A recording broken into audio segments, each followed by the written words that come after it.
Dhe ai ishte i kthjellët, unë nuk di, domethënë, kjo është pikpyetja më e madhe e imja.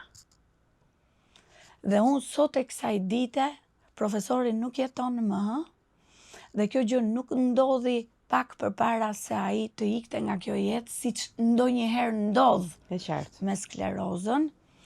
Ai vazhdoi të jetoj shumë mirë edhe një vit më pas. Domethënë, ju rikthyen të gjitha kapacitetet dhe këtë mrekulli, ta them me plot gojën, nuk e bën mjekimi. Nuk bën as suporti, nuk e ka bërë ndonjëherë, nuk di. Nuk di kush e ka bërë. Ti Dhe beson në për Zot? mua, ndoshta ky ishte rasti që unë duhet të besoj në Zot. Sepse ne e kërkojmë ndonjëherë Zotin atëherë kur jemi keq, domethënë, dhe kur nuk ka pak histori që tregojnë në mrekulli.